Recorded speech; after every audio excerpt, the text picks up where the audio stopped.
dear student 22 number প্ৰশ্নত কি কৈছে তলত দিয়া কোনবোৰ উক্তি শুদ্ধ বা অশুদ্ধ পি নম্বৰ এটা উক্তি দিয়া আছে কিউ নম্বৰ আৰু আৰ নম্বৰ তিনিটা উক্তি দিয়া আছে এতিয়া ক'ব লাগে এই তিনিটা উক্তিৰ মানে শুদ্ধ হ'ব পাৰে কোনোবা এটা ভুলো হ'ব পাৰে তো সত্য অসত্য আমি নিৰ্ণয় কৰিম তো ইয়াতে কৈছে পি নম্বৰটো যে A1 A2 A3 ডট ডটত এনেকৈ আহি আছে এটা AP তো AP হ'ব এইটো এটা AP হ'ব যদিহে an+1 মাইনাছ an মানে n সাপেক্ষে স্বতন্ত্ৰ হ'ব মানে স্বাধীন nৰ মান যিকোনো ল'ব পাৰিবা তেতিয়াহে তুমি কি পাবা nৰ মান যিকোনো লোৱাৰ পিছতো কি হ'ব এইটো এটা AP হ'ব এতিয়া কথা হ'ল তোমালোকে জানা যে এইটো হৈছে কি এটা ক্ৰমাগত এইটো হৈছে n+1 তাৰ মানে যদি nৰ মান যদি 2 লোৱা 2 ললে কি হ'ব ইয়াতে 3 পাবা ইয়াতে 2 পাবা তাৰ মানে সিৰিয়াল আৰ আমি কি জানো যে ডিফাৰেন্সটো এটা এপিৰ ডিফাৰেন্সটো কেনেকৈ উলিয়াও হয় দুটা উচৰা-উচৰি অৰ্থাৎ ক্ৰমাগত যেটো আছে সিৰিয়াল যেটো আছে পদৰ মাজৰ পাৰ্থক্য অৰ্থাৎ কি হ'ব a2 minus a1 a3 minus a2 মানে এটো সিরিয়াল ক্ৰমাগত হ'ব লাগিব এতিয়া কথা হল তুমি এইটো কি হয় শুদ্ধ হয় কাৰণ আমি যদি এইটো অলপ ব্যাখ্যা কৰো এইটো তোমালোকে লক্ষ্য কৰা সাপোজ এইটো দি আছে কি an+1 minus an দি আছে আমি ধৰি লৈছো n ৰ মান আমি প্ৰথমে 2 লৈছো তেনেহলে ইয়াতে কি হ'ব a2+1 আৰু ইয়াতে কি হ'ব a2 হ'ব নিশ্চয় এইখিনি a3 হল আৰু মাইনাস a2 হল a3 তাৰ পিছত আছে a2 তাৰ মানে এই দুটো কি হয় উচৰা-উচৰি পদ হয় তাৰ মানে ক্ৰমাগত হয় আকৌ তুমি ৰ্যান্ডমলি এটা নাম্বাৰ লোৱা সাপোৰ্ট লৈছো আমি কি n ৰ ঠাইত আমি 10 বহাই দিও 10 বহাই দিছো তাৰ পিছত ইয়াতে 1 আছে আৰু মাইনাস ইয়াতে a+10 কৰিছো এইখিনি যদি সমাধান কৰা কি হ'ব a11 আৰু ইয়াতে মাইনাস a10 পাবা এইটো কি হৈছে সিৰিয়াল হৈছে অৰ্থাৎ ক্ৰমাগত হৈছে তাৰ মানে দেখা যায় কি nৰ মান স্বতন্ত্ৰ হ'ব যিকোনো ল'ব পাৰিবা লোৱাৰ পিছত কি পাবা এইটো সিৰিয়াল মান পাই আছো nৰ যিকোনো মানৰ বাবে এইটো আমি যিকোনো মান বহাই দিলে কি পাম যেটো এনসার পাম সেইটো হৈছে ক্ৰমাগত হয় ক্ৰমাগত যদি হয় আমি কি জানো যদি এটা এপি থাকে এই ধৰি লৈছো এটা এপি আছে এটো এটা এপি হয় ইয়াৰ আমি ডি বাহিৰ কৰো কেনেকৈ নিশ্চয় এই দুটাৰ মাজৰ পাৰ্থক্য নাইবা এই দুটাৰ মাজৰ পাৰ্থক্য নাইবা এই দুটাৰ মাজৰ মানে যিকোনো দুটা ক্ৰমাগত এপিৰ যি মানবিলাক থাকিব হেবিলাকৰ দুটা ক্ৰমাগত মানৰ পাৰ্থক্য হে ডি হয় অৰ্থাৎ সাধাৰণ অন্তৰ হয় গতিকে ইয়াতে যেহেতু আমি ক্ৰমাগত পাই আছো নিশ্চিতভাৱে এটো কি হ'ব এটা এপি হ'ব আৰু এটো এটা শুদ্ধ হয় কিউ নম্বৰটো চোৱা কিউ নম্বৰটো কি আছে কিউ নম্বৰটো ইয়াতে আছে এটো এটা এপি আছে ক'ব লাগে কি সমান্তৰ প্ৰগতিটোৰ এই এপিটোৰ সাধাৰণ অন্তৰ ডি হলে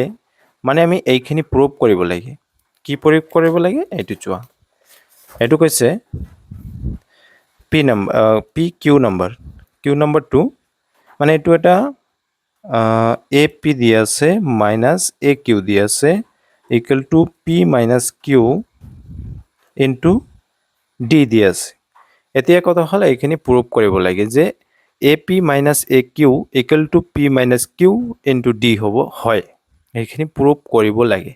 কেনেকৈ প্ৰুভ কৰিম যেহেতু আমি লেফট হ্যান্ড সাইড লম প্ৰথমে লেফট হ্যান্ড সাইড এইখিনি হয় লেফট হ্যান্ড সাইডৰ পৰা যদি আমি ৰাইট হ্যান্ড সাইড আমি বাহিৰ কৰিব পাৰো তেতিয়াহে আমি কম প্ৰুভ হৈ গল তো লেফট হ্যান্ড সাইড কি আছে এপি আছে এপি মাইনাস এ কিউ আছে এপিৰ মান আমি এনেকৈ বহাই দিম এপি মানে কি এটোৰ লগত তুলনা কৰা an এটা ফৰ্মুলা পাইছে না নিশ্চয় an equal to কি পাইছো a plus n minus 1 into d আমি কি কৰিম এই ফৰ্মুলাটো বহাই দিম ইয়াতে n ৰ ঠাইত p আছে এনেকৈ বুজি লবা n ৰ ঠাইত কি আছে p আছে গতিকে ইয়াতে আমি কি কৰিম এ লিখিছোঁ এন এনৰ ঠাইত পি হ'ব পি মাইনাছ 1 ইনটু ডি আৰু এইখিনিৰ বাবে মাইনাছ এইটো ব্ৰেকেট দি লিখিবা ইয়াতে লিখিম এ প্লাছ আৰু ব্ৰেকেটত লিখিবা কিউ মাইনাছ 1 ইনটু ডি নিশ্চয় এইখিনিতে কোনো অসুবিধা নাই বুজা যায় আৰু এতিয়া আমি ব্ৰেকেট উঠাই দিম ব্ৰেকেটটো উঠাই দিলে মাইনাছ এইটো মাইনাছ হৈ যাব এইটো মাইনাছ হৈ যাব মাইনাছ কৰিলে আকৌ এইখিনি আমি পূৰণ কৰি দিম পূৰণ কৰি দিলে কি হ'ব ডি কিউ হ'ব আৰু এই মাইনাছটো কি বনাই দিব প্লাছ বনাই দিব ডি এইটো পূৰণ কৰি দিলোঁ এতিয়া চোৱা মাইনাছৰ লগত এইটো প্লাছ কেঞ্চেল গ'ল আকৌ ইয়াতে আমি এইখিনি ব্ৰেকেটটো উঠাই দিম ডি ইনটু পি কিউ অৰ্থাৎ পি ডি মাইনাছ 1 পূৰণ কৰিলে ডি আৰু ইফালে থাকি গ'ল minus D Q plus D নিশ্চয় এইটো মাইনাছ এইটো প্লাছ এইটোৰ লগত এইটো কেঞ্চেল গ'ল থাকি গ'ল কি P D minus D Q এইখিনি থাকিল ইয়াৰ পৰা লক্ষ্য কৰা দুইৰ ঠাইত কি আছে ডি আছে তাৰমানে ডি যদি আছে আমি ডিটো কমন ল'ব পাৰিম অৰ্থাৎ ইয়াতে পি থাকিব মাজত মাইনাছ আৰু ইয়াতে হ'ল কি কিউ ব্ৰেকেট দি আমি এইটো ডি লিখিম এইটো ভালদৰে লক্ষ্য কৰা ইয়াতে কি আছিল এই মানটো আমি ৰাইট হেণ্ড ছাইডত পাইছোঁ ৰাইট হেণ্ড ছাইড যদি আছে তাৰমানে কি হ'ল প্ৰুফ হৈ গ'ল আমি ইয়াতে ৰাইট হেণ্ড ছাইড লিখিব পাৰিম right hand side left hand side equal to যিহেতু কি পাইছোঁ left hand side equal to কি পাইছোঁ ৰাইট হেণ্ড ছাইড পাইছোঁ left hand side equal to right hand side পাইছোঁ তাৰমানে প্ৰুফ হৈ গ'ল এইটো যদি প্ৰুফ হৈ গ'ল তাৰমানে কি এইটো উক্তিটো কি হয় শুদ্ধ হয় আৰ নম্বৰটো কি কৈছে এটা সমান্তৰ প্ৰগতিৰ প্ৰথম পদ এ আৰু সাধাৰণ অন্তৰ ডি হ'ল এনতম পদ এ এন হ'ব তেনেহ'লে a n equal to a plus n minus 1 d এনতম পদটো হয় কি এনেকুৱা হয় এতিয়া কথা হ'ল এইটো আমি পাইছোঁ অলপ আগতে কেলকুলেশ্যন কৰিলোঁ কি যে এনতম পদৰ যিটো ফৰ্মুলা আছে ফৰ্মুলাটো আমি ইয়াৰ আগত যিমানকেইটা অংক কৰা হৈছে এই ফৰ্মুলাটো ব্যৱহাৰ কৰি কৰা হৈছে আমি জানো এইটো ফৰ্মুলা হয় প্ৰথম পদটো এ পাইছোঁ সাধাৰণ অন্তৰ ডি পাইছোঁ এনতম পদ সকলোখিনি পাইছোঁ গতিকে তাৰ কাৰণে ফৰ্মুলাটো কি হয় এইটো হয় এইটো আমি জানো গতিকে কিউ সত্য হয় আৰ সত্য হয় মানে শুদ্ধ হয় এইটোও শুদ্ধ হয় আৰু পি অলৰেডি পাইছোঁ শুদ্ধ হয় তেনেহ'লে তিনিটাই শুদ্ধ হয় এতিয়া আকৌ চাৰিটা অপশ্যন দি আছে ইয়াৰ ভিতৰত কোনটো শুদ্ধ হ'ব তাৰমানে এইটো কৈছে পি অসত্যটো নহয় তিনিটাই সত্য হয় গতিকে এইটো আমি কাটি দিম এইটো ভুল আৰু পি আৰু কিউ সত্য আৰ অসত্য এইটো নহয় তিনিওটা সত্য পাইছোঁ আমি আৰু চি নম্বৰ কি হৈছে পি কিউ আৰু আৰ আটাইকেইটা সত্য হয় আমি পাইছোঁ তিনিওটা কি হয় সত্য হয় আমি অলৰেডি পাইছোঁ গতিকে চি নম্বৰ হ'ব এই 22 নম্বৰ প্ৰশ্নৰ সঠিক উত্তৰ ডিয়াৰ ষ্টুডেণ্ট এতিয়া 23 নম্বৰ যিটো প্ৰশ্ন আছে এইটোত কি কৈছে এইটো এটা এ পি দি আছে এ পিটোৰ অন্তিম পদটো দি আছে 95 তাৰমানে এনতম পদটো 95 আছে আৰু প্ৰথম পদটো -1 আছে আৰু এ পিটোৰ মুঠ পদৰ সংখ্যা উলিওৱাৰ স্তৰসমূহ তলত সান মিহলি হৈ দিয়া হৈছে তাৰমানে ইয়াতে চাৰিটা দিয়া আছে ইয়াতে আমি স্তৰসমূহ প্ৰথম আমি ধাপ যিবিলাক আছে ধাপবিলাক প্ৰথমে কি কৰিব লাগে তাৰপিছত ধাপটো কি এনেকুৱাকৈ বাহিৰ কৰিব লাগিব মানে মিহলিকৈ দিয়া আছে প্ৰথম কোনটো কৰিব লাগিব তাৰপিছত দ্বিতীয় নম্বৰ মানে নেক্সট টাইমত কি কৰিব লাগিব এনেকৈ বাহিৰ কৰিম তো আকৌ কি কৈছে সমাধানৰ স্তৰসমূহক সুচাৰুৰূপে সজাই পোৱা বিকল্পটো বাছনি কৰা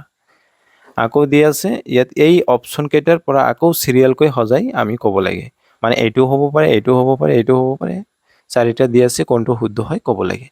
তো প্ৰথমে লক্ষ্য কৰা যিকোনো এপিৰ বাবে ইয়াতে এপিটো দি আছে আমি ভালকৈ বুজাই দি আছোঁ